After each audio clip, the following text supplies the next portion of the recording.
സഭാപ്രസംഗി അധ്യായം 3. ദൈവമേ, നിന്റെ വേദപ്രമാണത്തിൽ അടങ്ങിയിരിക്കുന്ന അത്ഭുത കാര്യങ്ങളെ കാണുവാൻ എൻ്റെ ഉൾക്കണ്ണുകളെ പ്രകാശിപ്പിക്കണമേ. ആമീൻ. എല്ലാറ്റിനും ഒരു സമയമുണ്ട്. ആകാശത്തിൻ കീഴിലുള്ള സകല കാര്യത്തിനും ഒരു കാലമുണ്ട്.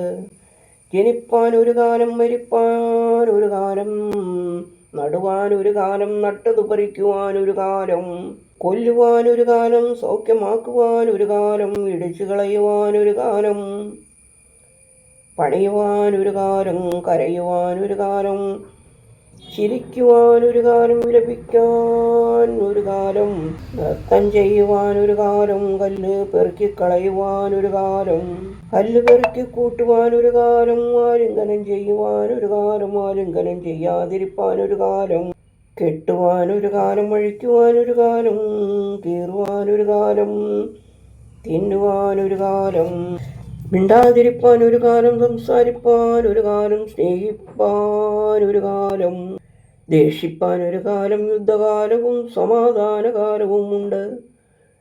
പ്രയത്നിക്കുന്നവനു തൻ്റെ പ്രയത്നം കൊണ്ട് എന്ത് മെച്ചം? ദൈവം മനുഷ്യർക്ക് കഷ്ടപ്പെടുവാൻ കൊടുത്തിരിക്കുന്ന കഷ്ടപ്പാട് ഞാൻ കണ്ടിട്ടുണ്ട്. അവൻ സകലവും അതതിൻ്റെ സമയത്ത് ഭംഗിയായി ചെയ്തു. നിത്യതയും മനുഷ്യരുടെ ഹൃദയത്തിൽ വച്ചിരിക്കുന്നു. എങ്കിലും ദൈവം ആദിയോടന്തം ചെയ്യുന്ന പ്രവൃത്തിയെ ഗ്രഹിപ്പാൻ അവർക്ക് കഴിയില്ല.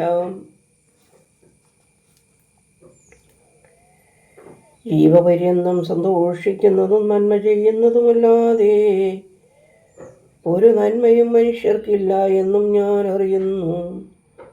ഏത് മനുഷ്യനും ഭക്ഷിച്ചു കുടിച്ചു തൻ്റെ സകല പ്രയത്നം കൊണ്ട് സുഖം അനുഭവിക്കുന്നതും ദൈവത്തിൻ്റെ ദാനമാകുന്നു.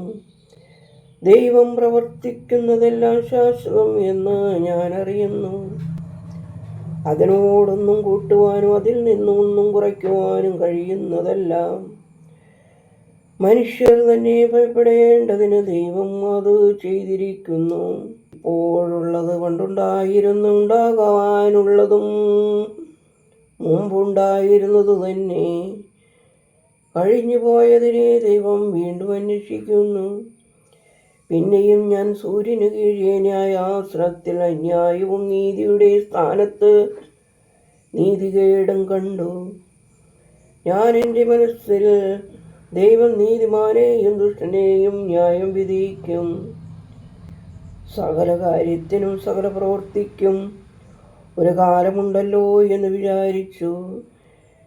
പിന്നെയും ഞാൻ മനസ്സിൽ വിചാരിച്ചു, ഇത് മനുഷ്യർ നിമിത്തമത്രേ. ദൈവം അവരെ പരിശോധിക്കേണ്ടതിനും തങ്ങൾ മൃഗങ്ങൾ മാത്രം എന്ന് അവർ കാണേണ്ടതിനും തന്നെ. മനുഷ്യർക്ക് ഭവിക്കുന്നത് മൃഗങ്ങൾക്കും സംഭവിക്കുന്നു. രണ്ടിനും ഗതി ഒന്നു തന്നെ. അത് ചാകുന്നത് പോലെ അവനും മരിക്കുന്നു.